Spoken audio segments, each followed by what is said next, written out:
एक माली ने एक राजा को वो चीज दे दी, वो यानी ज्ञान दे दिया। यहाँ तो दुर्बुद्धि है, इसलिए तुरंत ही एक एक इंद्रिय में दे दो ना आप। थोड़ा सा नमक कम हो जाए तो कैसा लगता है? रसना इंद्रिय के बोलो, उड़ंत स्त्री नजर आती है थाली महाराज। हाँ, वो ऐसा नहीं।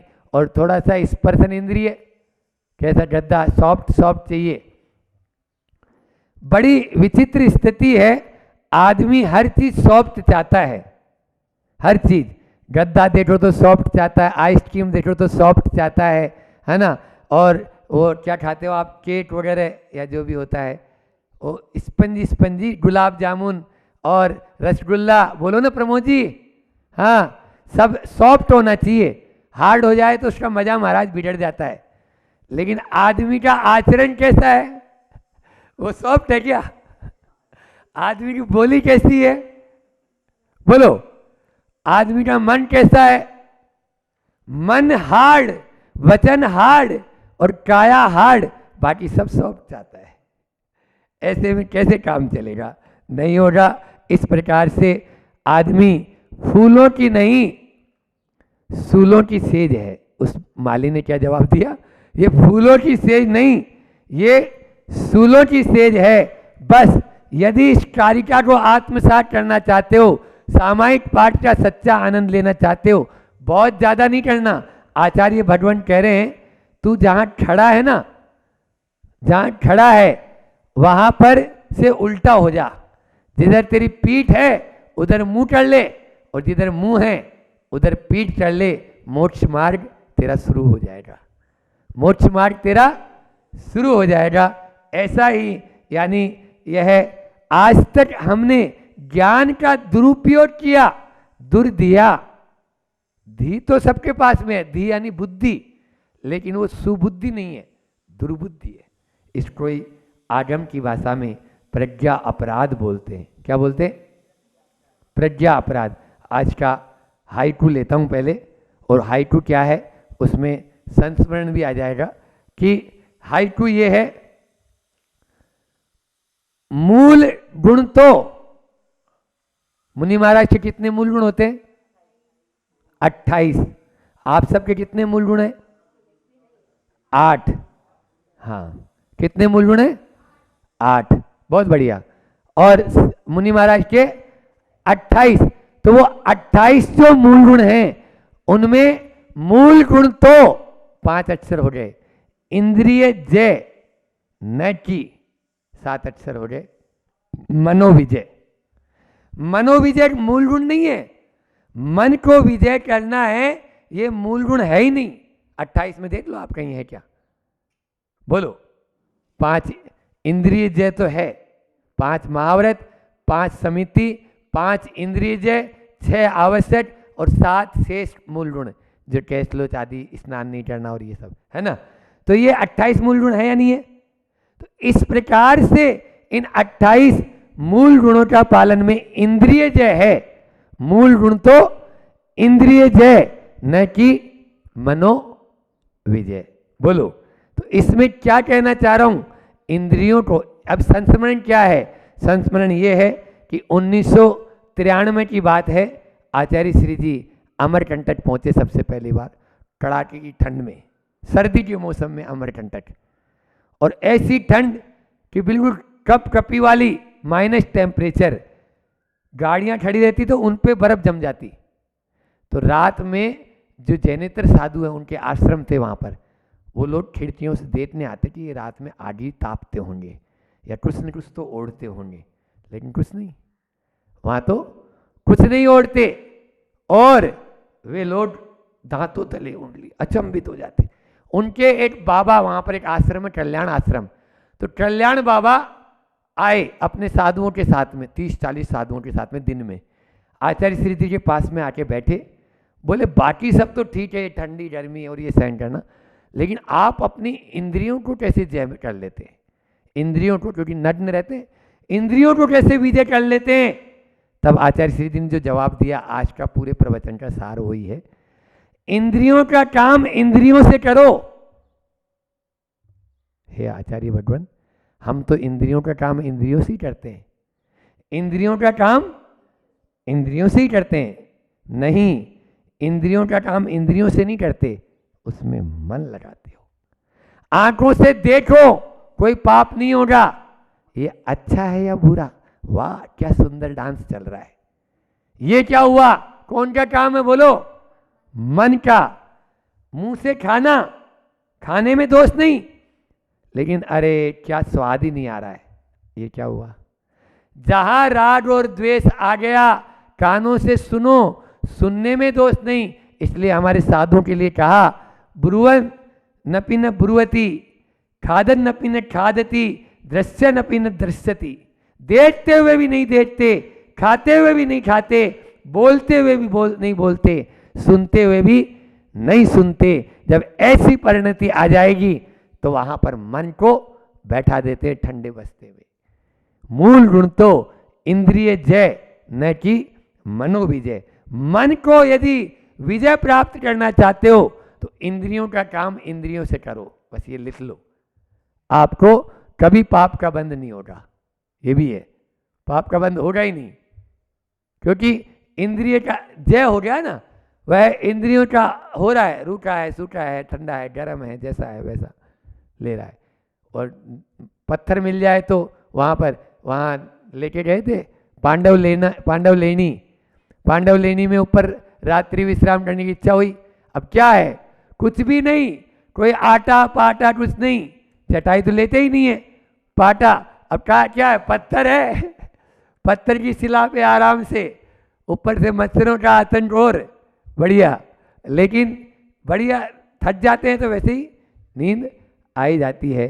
तो इस प्रकार से मूल गुण तो इंद्रिय जय न कि मनो विजय, इसलिए मनो विजय करना है, इंद्रिय जय अपन को नहीं करना है।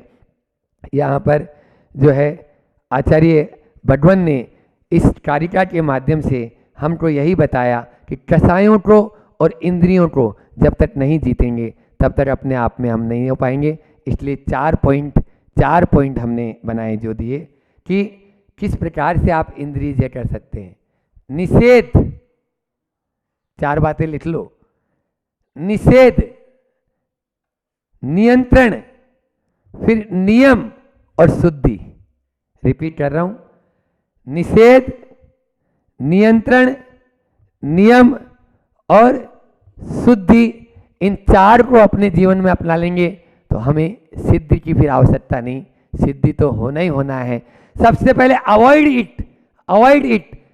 इट। आप निषेध करते जाओ, निषेध कर देंगे तो आप उसको अलग करते चले जाएंगे। और निषेध के बाद में नियंत्रण। पहले तो आपने निषेध किया, जब तक आप रोकोगे नहीं तब तक आप तो, हमारे यहां पे पहले क्या आया बोलो, निर्जरा के पहले कौन सा तत्व आया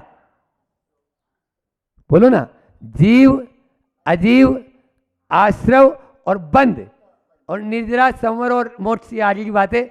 तो निर्जरा और बंध के पहले आश्रव को रखा है ना। जो कर्मों का आगमन है उसको रोकना जरूरी है, आता जाएगा। अब द्वार को ही बंद नहीं किया तो तुम कितना पानी उलीचेगा, है ना। इसलिए मैं तो कई बार बोलता हूं कि पाप को काटो मत, पाप को त्यागो। महाराज क्या बोल रहे हैं, पाप को काटना और पाप को त्यागना बहुत अंतर है। कितना काटोगे, वो गज स्नान होता है ना, हाथी जाकर नहाता है समुद्र में, वहां पर तालाब में, और बाहर आता है, जितना साफ नहीं हुआ उससे ज्यादा मिट्टी डाल ली। बोलो ये है या नहीं है।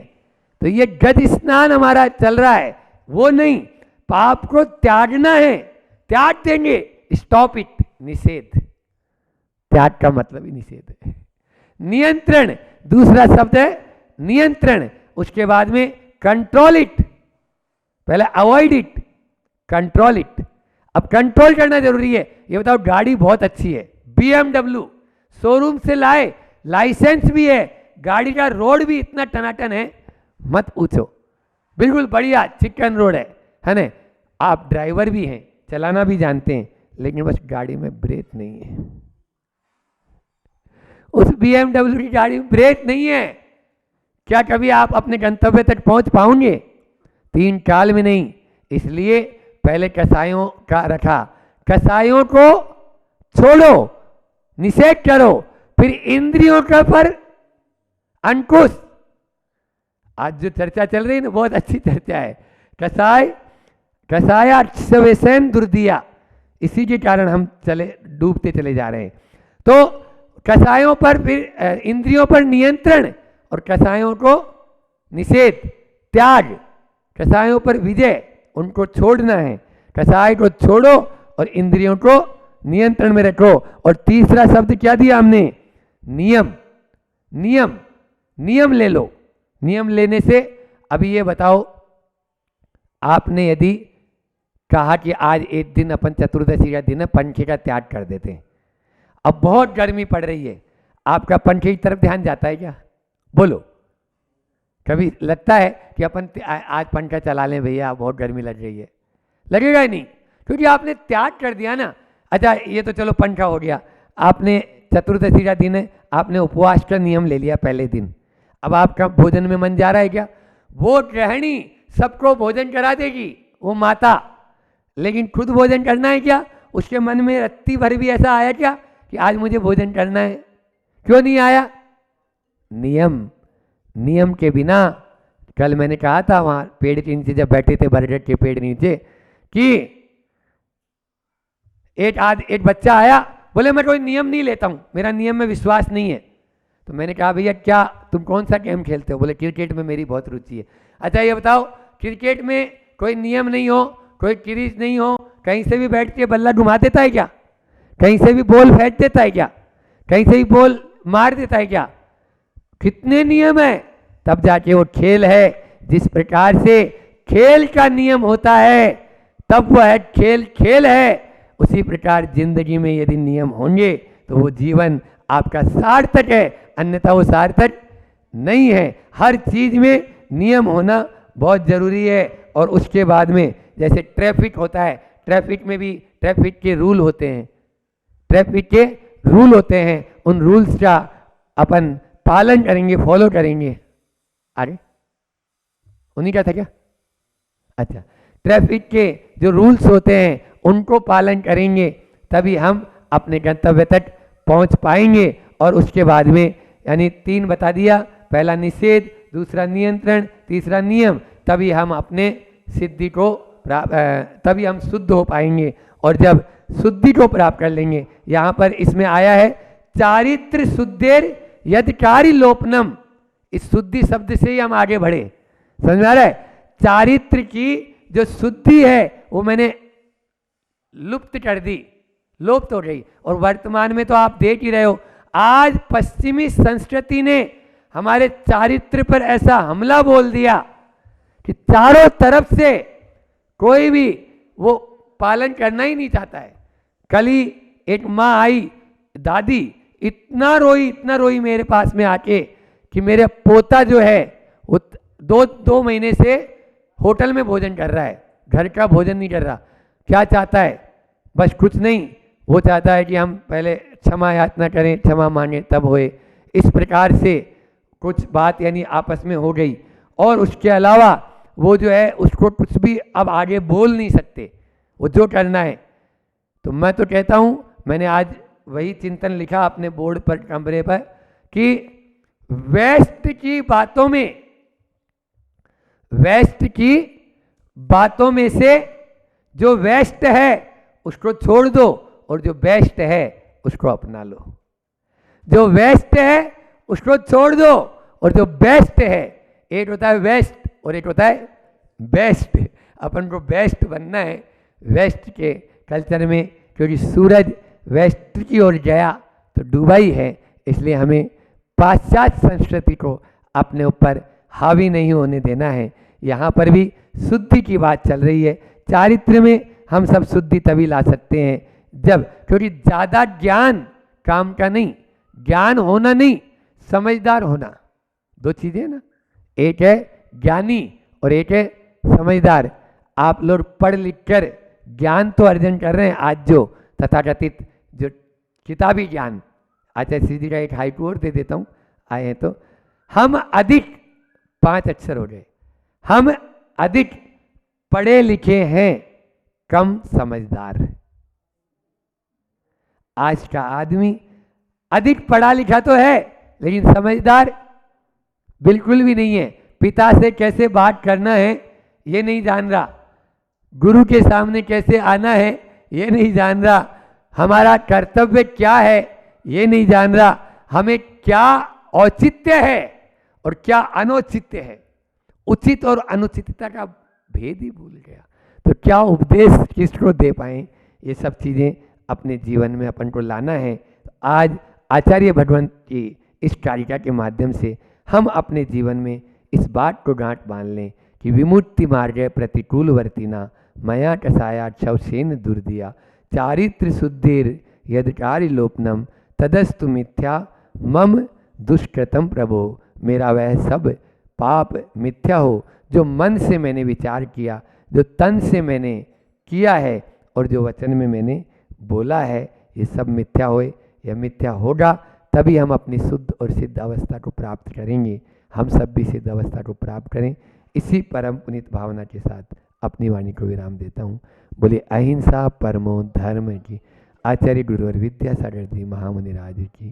देख लेना आप, आहार दान एक ऐसी प्रक्रिया है कि वहां आपका पूरा लोभ समाप्त हो जाएगा। अंतरंग के परिणाम में इतनी निर्मलता रहेगी कि आपके भाव होंगे सब ले लो महाराज जी, आप तो सब ले लो। ऐसी ये प्रक्रिया है आहार दान की। और इस आहार दान की प्रक्रिया में जितनी ज़्यादा, मैं कह रहा हूँ कि सामयिक में एक बार मन नहीं लगता है, पर उतना आहार बनाना प्रारंभ किया और जब तक आहार नहीं हो जाता है तब तक बिल्कुल कितनी एकाग्रता रहती है। मैं तो इतना है कि जब आहार कराने महाराजों के अंतराय में जाता था तो अंतराय में आहार कराने गया, 2 अंतराय 3 अंतराय, सब तरफ से ध्यान अटक, पूरा एक एक ग्रास सोधना है, एक एक कटोरी बिना उसके नहीं जानी चाहिए, कहीं कुछ गड़बड़ नहीं हो जाए। वो 1-1.5 घंटा ऐसा निकलता था कि मेरे को कोई डिस्टर्ब नहीं कर सकता उस वक्त, कहीं ध्यान नहीं, पूरी एकाग्रता। ऐसा ध्यान लगता है क्या बताओ? इतनी विशुद्धि बढ़ती है क्या? उसके माध्यम से जो परिणामों में निर्मलता आती है, बहुत भूतो न भविष्यति। ये आहार दान की प्रक्रिया है और वो आज आहार दान का दिन है। ऐसी एकाग्रता और ऐसी विशुद्धि इस आहार दान में बनती हैगी। और ध्यान रखना, आप बताओ, बहुत सारे अलग अलग हैं कार्य, लेकिन पंच आश्चर्य कब होते हैं? पंच आश्चर्य कब होते हैं? उठा के आगम को देख लेना, पंच आश्चर्य आहार दान के पश्चात ही होते हैं और कभी नहीं होते हैं। जब आहार दान होता है तभी पंच आश्चर्य होता है। ये आहार दान का प्रभाव है। वो छोटा सा बालक जो था, कौन छोटा सा बालक? वो धन्य कुमार था, खीर को आहार दिया और उसके घर पंच आश्चर्य हुए थे। ऐसे आपको बनना है। और रानी चंदना जो महावीर प्रभु को आहार दान दिया था, सब दुख शांत हो गए थे। ये आहार दान की प्रक्रिया है। इसलिए तो आज अक्षय तृतीया है और इस अक्षय तृतीया के दिन क्या है? ये दान तीर्थ की उपाधि से क्यों पूजा गया था? उन्होंने आहार प्रभु को कराया था। जिस घर में आहार दान के लिए साधु के चरण नहीं पड़े, वो घर नहीं, वो तो क्या है? होटल है, होटल। वो घर नहीं है, आ रहे हो और जा रहे हो। घर तो वो है जहाँ प्रभु गुरु के चरण पड़ते हो। उस घर में तो अच्छे कार्य टलते चले जाएंगे, क्योंकि वो तो होटल है। होटल में अच्छे कार्य टलते ही चले जाएंगे। अच्छे कार्यों को लाना है तो आपको क्या करना होगा? आपको कम से कम अगर साधु परमेष्टि है तो उन साधु परमेष्टि के लिए आहार दान के लिए आना होगा। क्योंकि अच्छे जितने सुख, जितना वैभव आहार दान से मिलता है उतना कहीं से नहीं मिलता है, कहीं से नहीं मिलता है। मैंने देखा है जो लोग आचार्य भगवान का चौका लेके आते थे, उनके दिन ऐसे पलटे कि पहले 11,000 नहीं देते थे, अब लाखों देते हैं बुंदेलखंड के। क्यों विनोद भैया? ठीक है कि नहीं? अब करोड़ों देते हैं बुंदेलखंड के लोग। पहले 11,000 नहीं दे पाते थे, आज लाखों करोड़ों का दान दे रहे हैं। बस आचार्य भगवान की खूब भक्ति करी, खूब आराधना करी और खूब आहार दान कराया। उस आहार दान का प्रभाव है कि वो यहाँ तक कि हम तो इतने कहते हैं कि आज इतने आचार्य श्री के इतने शिष्य हैं, तो क्या आचार्य श्री सबसे बात करते हैं, सबसे मिलते हैं, सबसे जुड़ते हैं? बताओ, जुड़ते मिलते हैं, गलत धारणा। इतने सारे साधु थे, उन साधुओं से आहार दान से व्यक्ति जुड़ा, श्रावक जुड़ा, छोटा बच्चा जुड़ा, छोटी बहन जुड़ी, उस आहार दान के माध्यम से ऐसी जुड़ी कि माना जोड़ो ना जोड़ो, जोड़ा छोड़ो, बेजोड़ जोड़ो, तो बेजोड़ जुड़ गए। और उस आहार दान से आज हम भी यहाँ तक आए, तो आहार दान किया था और आहार दान से संस्कार पड़े और वो संस्कार पढ़ते गए और आज यहाँ तक आ गए। अगर आप भी चाहते हो हमारे जैसा बनना, तो आहार दान अगर साधु है तो बिल्कुल जो उनकी अनुकूलता हो वो ले जाएं और आहार दान करें और अच्छे से आहार कराएं। 24 घंटे की साधना में वो आपका आहार दान बहुत महत्वपूर्ण रखता है, बहुत काम का आएगा। और हम बार बार कह रहा हूँ कि जितना अच्छा और जितने परिणामों में निर्मलता उस समय आती है, एक ग्रास भी हमारे द्वारा हमारा बनाया हुआ और हम जो ले गए वो चल गया, तो क्या होता है बताओ? अच्छा लगता है कि नहीं? आपको ले लिया महाराज जी ने, लगता है कि नहीं? अच्छा आनंद आता है कि नहीं? वो उस वक्त का 1 मिनट 2 मिनट का वो जो आनंद है, उस आनंद में इतनी विशुद्धि है, इतनी परिणामों में निर्मलता है, इतनी कर्मों की निर्जरा है, बाकी किसी में नहीं है। वो एक ग्रास आपका ले लिया तो इतनी विशुद्धि बढ़ती चले जाती है। आहार दान का महत्व वो रामायण में आपने पढ़ा है, राम जी और सीता जी वहाँ थे और आने के बाद आहार हुआ, आहार नहीं दे पाया। कौन नहीं दे पाया? जटायु आहार नहीं दे पाया, लेकिन बाहर से अनुमोदना कर रहा था। तो क्या हुआ? उस गंधोदक को लगाया और पंख भी स्वर्ण के हो गए, पंख भी स्वर्ण के हो गए, अनुमोदना भर से। अरे नहीं दे पा रहे हो तो देख तो लो, साधुओं के आहार दान देखने से भी महापुण्य होता है। आप देख भी नहीं रहे हो, जा भी नहीं रहे हो, कैसे जीव हो आप?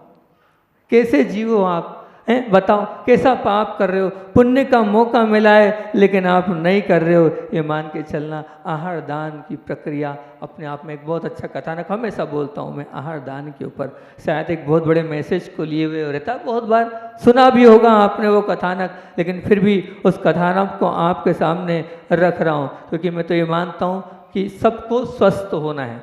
होना है ना सबको स्वस्थ, कि नहीं होना है। सबको स्वस्थ होना है, सबको बलशाली बनना है। तो ध्यान रखना, स्वस्थ और बलशाली, आगम को उठा के देखना, भीम का बलवान शरीर कैसे था? तो वो उन्होंने ऐसे ही साधु की वैयावृत्ति आहार दान कराया था कि भीम जैसा शरीर पाया था जो पूरी दुनिया को पलटने की ताकत रखता था। उसका कारण ही था आहार दान और वैयावृत्ति। जब तक कि आहार दान और वैयावृत्ति आपके जीवन में नहीं आएगी, तब तक ये मान के चलना कि आपका जो स्वस्थ है, आप कितने बड़े वेद को दिखा लेना। मैं तो ये कहता हूँ, मेरे से बहुत सारे लोग पूछते हैं, बहुत बीमार रहता हूँ, बहुत डॉक्टरों को दिखा लिया, ये कर लिया, वो कर लिया, सब वैद्य देखा लिए। मैंने कुछ मत करो, साधु की सेवा करो और अगर मौका मिले तो आहार कराओ। आपका सब दुख, आपके सब कष्ट, आपके सब बाधाएं, आपके सब विघ्न दूर हो जाएंगे। ये लेख अगर साधु वचन प्रमाणम, अगर साधु के वचन को प्रमाण मानते हो, करके देखना। और लोगों ने करके देखा है और वो स्वस्थ हुए हैं, वो स्वस्थ हुए हैं, ये मान के चलना। इसलिए है कोई कष्ट, खूब जितनी सेवा कर सकते हो करोगे तो आपका भला होता चला जाएगा। आहार दान पर वो जो कथानक आपके सामने रख रहा हूँ, बहुत पुरानी बात है कि एक सेठ अभय नंदी जी थे। अब वो अभय नंदी जो थे, अब उनके घर में मुनिराज का पड़गान हुआ। जब पड़गान हुआ, मुनिराज को अंदर लाए और आहार हुआ। आहार के बाद जो है मुनिराज जब बाहर चौकी पर बैठे तो विनय पूर्वक जो है प्रश्न कर लिया उस बहू ने प्रश्न कर लिया। क्या पूछा कि महाराज श्री जी, अभी तो बहुत इतनी, इस प्रकार से उन्होंने प्रश्न किया जो विद्वतापूर्ण प्रश्न था। उसने कहा, इतनी सवेरे सवेरे क्या, इतनी सवेरे सवेरे क्या? मतलब इस प्रकार से उन्होंने प्रश्न पूछा कि इतनी सवेरे सवेरे निकल आया आप? तो मुनिराज ने भी विद्वतापूर्ण जवाब दिया, बोले समय का कोई भरोसा नहीं था, समय का कोई भरोसा नहीं था। फिर मुनिराज ने प्रश्न किया, सब सुनना, वैसे सुनी हुई होगी आपकी कहानी, फिर भी सुनो, एक बहुत बड़ा मैसेज ये दे रही है कहानी कि मुनिराज ने प्रश्न किया, बेटी तेरी आयु कितनी है? तो वो बोलती है 3 वर्ष। कितनी है? 3 वर्ष। अभी आपसे पूछूंगा आपकी आयु कितनी है? तो बेटी ने कहा 3 वर्ष। तेरी पति की आयु कितनी है? तो बोले अभी 1 वर्ष। अब आप बोलोगे 3 वर्ष वो और 1 वर्ष ये। 1 वर्ष। अच्छा तेरी सास की आयु कितनी है? तो उसने उत्तर दिया 6 माह। ज़्यादा नहीं, बोले 6 माह। मतलब बताओ, बेटा 1 साल का और सासू 6 माह की। अब तेरे ससुर की अभी पैदा ही नहीं हुए, अभी पैदा ही नहीं हुए। अच्छा एक और अंतिम प्रश्न बता दे बेटी। हाँ बोले क्या? बोले ये सब ताज़ा खाते हैं कि बासी? तो बोले बासी। क्या जवाब दिया? बासी। अब क्या था? ऐसे प्रश्न और ऐसे विद्वतापूर्ण उत्तर, ये प्रश्न उत्तर। उस दिन योग संयोग की बात थी। वैसे तो अभय नंदी जी घर रहते नहीं थे, लेकिन उस दिन घर थे। ये सब सुन के आँख बबूला हो गए। मुनिराज जो है गए, और उसके बाद जो क्या उस जो बहू थी, कैसे उत्तर देती है तू? मैं तो समझता था कि तू बहुत समझदार है, तू बहुत सुशील है, लेकिन आज पता चला कि तू तो क्या है, पागल है, निकल जा घर से बाहर। तब उन्होंने कहा नहीं, मैंने एक भी उत्तर गलत नहीं दिए हैं। आप अपने प्रश्नों के इन उत्तरों को जानना चाहते हो तो मैं उत्तर नहीं दूंगी। पहले वहाँ चले जाओ, वहाँ से आप असंतुष्ट हो जाओगे तो अभी घर से बाहर चले जाऊंगी, पर वहाँ जाओ। और जब वहाँ पर गए और जाने के बाद पूछा महाराज जी से कि महाराज जी किस प्रकार के प्रश्न थे और आपने क्या जवाब दिया, कृपया स्पष्ट तो करो। तो मुनिराज ने यही कहा था कि तुम्हारी जो बहू है क्या है, बहुत बुद्धिमान है। उसने जो पूछा था कि इतनी सुबह सुबह क्यों, तो मैंने यही कहा था कि मतलब उसका अर्थ यही था कि इतनी छोटी उम्र में कैसे निकल आए। तो उसका उत्तर यही दिया था कि समय की क्या खबर है, किस लिखी है क्या आयु हमारी, लिखी है क्या कि हम इतने साल तक जिएंगे? मालूम है किसी को हम इतने साल तक रहेंगे? हैं, पता है किसी को? बताओ, कोई किसी को पता हो तो? नहीं ना। बोले बस इसलिए समय की कोई खबर नहीं। आप लोग जो है अभी महाराज जी बोल रहे हैं, हम बोल रहे हैं ले लो ले लो, नियम ले लो, कर लेंगे। महाराज जी कब करोगे बताओ तो, कि हाँ इतने दिन बाद कर लेंगे। कोई तो सीमा बताओ कि हाँ इसके बाद कर लेंगे। हाँ कोई नियम ही नहीं, आप बस कर लेंगे। जैसे आपको बहुत बड़ा आपका जीवन है, बहुत समय है आपके जीवन में। कल एक भैया जी लाइन पढ़ा रहे थे कि मेकअप के दिनों में ही धर्म करो, चेकअप के दिनों में धर्म नहीं होगा। कल भैया जी ने एक लाइन पढ़ाई थी, बोले मेकअप के दिनों में ही धर्म कर लो, चेकअप के दिनों में धर्म नहीं होगा। अभी मेकअप वाला जो आपकी उम्र है इसी में धर्म कर लो, चेकअप में फिर चेकअप में ही रह जाओगे। वृद्धावस्था चेकअप वाला ही जीवन है, फिर बीमारी बीमार में आपका जीवन तलता चला जाएगा। तो बोले फिर वो तो समझ में आया, लेकिन एक बात, बहू की उम्र, बोले उसने धर्म का प्रारंभ 3 वर्ष से ही किया है, सच्चा सम्यक 3 वर्ष से ही प्राप्त किया है। उसने कौन सी गलत बात बोली? जिस दिन से आपने धर्म प्रारंभ किया उसी दिन से आपका जन्म हुआ है, वही आपका सही जन्म दिवस है। अन्यथा जन्म दिवस तो है ही नहीं। अभी मैंने कहा था ना, पशुवत घूम रहे हो आप। अगर सब होने के बाद भी आपके जीवन में धर्म के बीज नहीं है तो क्या हो आप? पशुवत आपका जीवन है। कोई पशु भी घूम रहा है इसी प्रकार से, और आप भी। और बोले फिर उसके बाद पति ने भी 1 वर्ष ही प्रारंभ किया तो 1 वर्ष हुई। सासू, बोले सासू ने 6 माह। बोले आपने, हाँ मेरे पास तो धर्म के प्रति श्रद्धा नहीं। तो कौन सी गलत बात बोली उसने? अभी जन्म ही नहीं हुआ। बताओ यहाँ इतने सारे लोग हैं, कितनी उम्र है आप लोगों की? कितनी उम्र है आप लोगों की बताओ? जिस दिन से सच्चा धर्म प्रारंभ होगा, सच्चा से तात्पर्य क्या है? जिस दिन से देव शास्त्र गुरु के प्रति सच्ची आस्था से तात्पर्य सर अलग हो जाए, कितना ही कष्ट हो जाए, पर यस देव शास्त्र गुरु के अलावा हम कहीं अपना माथा नहीं झुकाएंगे, ये है सच्चा धर्म। उस दिन से सच्चे धर्मात्मा आप कहलाओगे। उस दिन से आप सच्चे परमात्मा के राह के ऊपर चलने वाले कहलाओगे। नहीं तो अभी आपका जीवन व्यर्थ है। जरा से प्रलोभन में आए और यहाँ वहाँ अगर भटक गए तो अभी आपके जीवन का धर्म प्रारंभ नहीं है। क्योंकि धर्म जब प्रारंभ होता है जब चतुर्थ गुणस्थान होता है, और चतुर्थ गुणस्थान जब होता है उसका एक ही सिर्फ छोटा सा है, बस देव शास्त्र गुरु के अलावा ये माथा कहीं टिकना नहीं चाहिए, झुकना नहीं चाहिए। झुकेगा तो सिर्फ दिगंबर मुनि के सामने ही झुकेगा, अन्यथा ये माथा कहीं नहीं झुकेगा। माँ जिनवाणी के सामने ये झुकेगा और 3 लोक के नाथ वीत रागी प्रभु के सामने ही नतमस्तक होगा। उस दिन से आप जैन बन जाएंगे। अभी अगर जैन नहीं है, अभी आपका जीवन में धर्म नहीं प्रारंभ हुआ है, तो आज इस अक्षय तृतीया के दिन आप ये कह के जाओ कि महाराज जी नियम लेते हैं, चाहे कुछ भी हो जाए, देव शास्त्र गुरु के अलावा हमारा माथा, हमारा सिर कहीं नहीं झुकेगा, कहीं नहीं हम नतमस्तक होंगे। तो उस दिन से आप जैन बन जाएंगे, उस दिन से आपके जीवन में धर्म का प्रारंभ हो जाएगा। नहीं तो अभी धर्म प्रारंभ ही नहीं हुआ है, ये मान के चलना। और अंतिम बात भी एक बहुत बड़ी मैसेज दे रही है। उन्होंने क्या पूछा था, बासी खाते हो कि ताज़ा? तो उन्होंने कहा सब लोग बासी खाते हैं। बासी मतलब क्या, पुराना पुण्य था वही खाए जा रहे हैं, अभी नया कुछ कर ही नहीं रहे हैं। आप भी जितने हो क्या बासी खा रहे हो, ताज़ा खा रहे हो कि नहीं बताओ। अगर ताज़ा खाओगे तो बहुत अच्छी बात है, बासी कब तक खाओगे, वो समाप्त तो हो जाएगा, तो फिर दर दर की ठोकरें खानी पड़ेगी। अगर दर दर की ठोकरें नहीं खाना है तो आप भी अपने जीवन में रोज़ ताज़ा खाते चलो। जितना पुण्य आप इकट्ठा करते चलोगे तो ये मान के चलना वो ताज़ा पुण्य आपके जीवन में आपको उत्कृष्टता की ओर ले जाएगा, ऊंचा और उठाते चले जाएगा। आज आपके सामने जो महत्वपूर्ण चिंतन दिया है कि लोभ का सर्वलोप होता है आहार दान में, लोभ का सर्वलोप होता है आहार दान में। इसलिए जितना हो सके आपको हमेशा आहार दान के लिए, सुबह भी मैंने आप लोगों से कहा था कि कम से कम आप सच्चे श्रावक बन जाओ, जैन बन जाओ, धर्म का आप प्रारंभ कर दो। जब होगा जब आप अतिथि संविभाग व्रत का पालन करोगे। और क्या वो कब होगा, जब आप खुद के लिए तो बना ही रहे हो, लेकिन इस भाव के साथ बनाओ कि साधु परमेष्ठी आएंगे, उनका प्रदान करके हम आहार करेंगे। साधु हो चाहे नहीं हो, लेकिन अपनी आस्था श्रद्धा में इतना तो विश्वास करो, आएंगे चारण रिद्धि मुनिराज आएंगे, और आप भावना भाओगे तो निश्चित आएंगे, ये मान के चलना, आएंगे ही आएंगे। आपकी भक्ति में अगर ताकत होगी तो आना पड़ेगा, मुनिराज को भी उतर के आना पड़ेगा। इसलिए यूँ तो आपको रोज़ करना चाहिए, लेकिन धीरे धीरे सुधरो।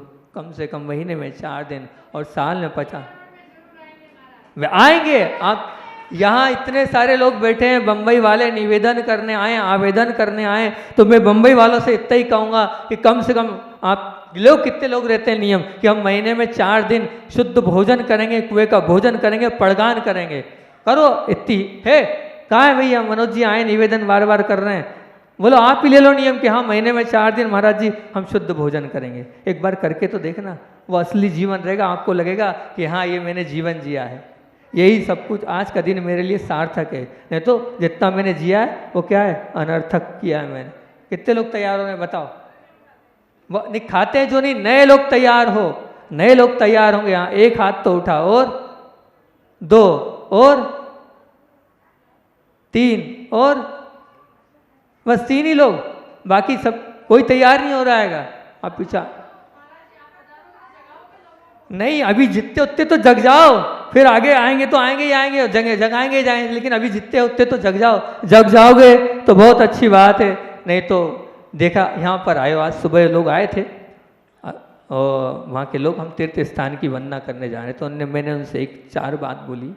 मैंने उनसे बोला बहुत अच्छी बात, एक होता है इंटरेस्ट, एक होता है इन्वेस्टमेंट, एक होता है इन्वॉल्वमेंट, और एक होता है इम्प्रूवमेंट। सुनना, बहुत अच्छी बात बोल रहा हूँ। इंटरेस्ट से मतलब क्या, इंटरेस्ट था तो आप यहाँ तक आ गए, ठीक है ना। और फिर क्या, इन्वेस्टमेंट, पैसा खर्चा किया है तब यहाँ पर आ पाए। अब इन्वॉल्वमेंट क्या, इन्वॉल्वमेंट मतलब क्या, इन्वॉल्वमेंट की जो हम बोल रहे हैं आपको मान लोगे तो मैं मानूंगा आपका इन्वॉल्वमेंट हो गया है। और इन्वॉल्वमेंट जब होगा जब कुछ भी इम्प्रूवमेंट हो। कितना इम्प्रूवमेंट हुआ, आपने इन्वेस्ट किया, बहुत अच्छी बात है, इंटरेस्ट था, बहुत अच्छी बात है, इन्वॉल्वमेंट भी लग रहा है, यहाँ बैठे सुन रहे हो, लेकिन इम्प्रूवमेंट कितना हुआ आपके जीवन में, इम्प्रूवमेंट हुआ है तो मैं मानूंगा कि वास्तविकता में वो जो आपने इन्वेस्ट किया है वो इन्वेस्ट आपका सार्थक है, नहीं तो कोई सार्थक नहीं। आपके जीवन में कुछ तो हो इम्प्रूवमेंट, कुछ हो अच्छा, तो ये मान के चलूँगा कि बहुत अच्छी बात है, कि बहुत अच्छा रहेगा। अंत में आचार्य भगवान का संस्मरण हम प्रतिदिन सुनाते हैं, उसको सुनाकर अपनी बात को विराम देंगे, क्योंकि इम्प्रूवमेंट कितना होगा अब देखते हैं आपके अंदर। बहुत इम्प्रूवमेंट की बात आपके सामने रख रहा हूँ। बहुत अच्छा आज की इस दिवस के ऊपर जो गुरुदेव का संस्मरण आपको सुना रहा हूँ, आश्चर्यचकित रह जाएंगे आप लोग भी कि क्या घटित होता है, भावनाओं का क्या खेल होता है, अंतरंग के परिणामों का क्या खेल होता है, कैसी भक्ति होती है। बम्बई वालों देखो कैसी भक्ति होती है, वो भक्त की भक्ति आपके सामने रख रहा हूँ। बात है हम लोग बिहार करते हुए नरसुल्लागंज जा रहे थे और नरसुल्लागंज में हम रुके। अब आचार्य भगवान थे, वो तो ऐसे पूज्य गुरुदेव हैं कि वहाँ 1 2 4 तो नहीं, सैकड़ों चौके लगते ही हैं। बहुत सारे चौके लगे थे। एक वहीं के सज्जन थे, वो जो थे उन्होंने भी गुरुदेव के लिए वहाँ पर चौका लगाया कि मेरे घर में गुरुदेव के आहार हो। बहुत भाव के साथ आचार्य भगवान के लिए उन्होंने चौका लगाया। चौका तो लगाया, लेकिन इतने सारे चौके, और आचार्य श्री कितने हैं हमारे, एक ही तो है, एक ही जगह जा पाएंगे। अब हुआ, लेकिन उसके मन में कोई शिकन नहीं थी। गुरु के आहार हुए नहीं हुए कोई बात नहीं, मंदिर गया, भगवान के चरणों में निवेदन किया, मेरे पाप कर्म का उदय है भगवान।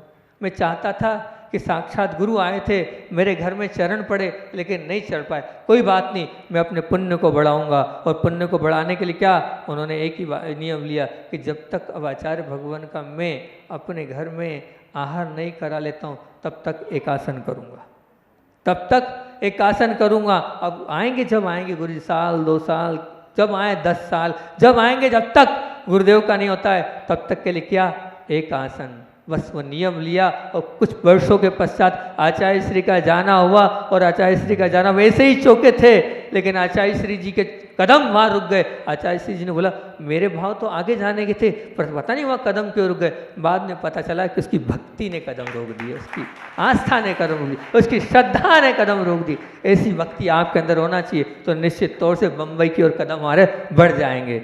बढ़े आप लोगों की भावना पूरी, इसी भावना से बोलिए आचार्य भगवान विद्यासागर जी महामुनि राज की।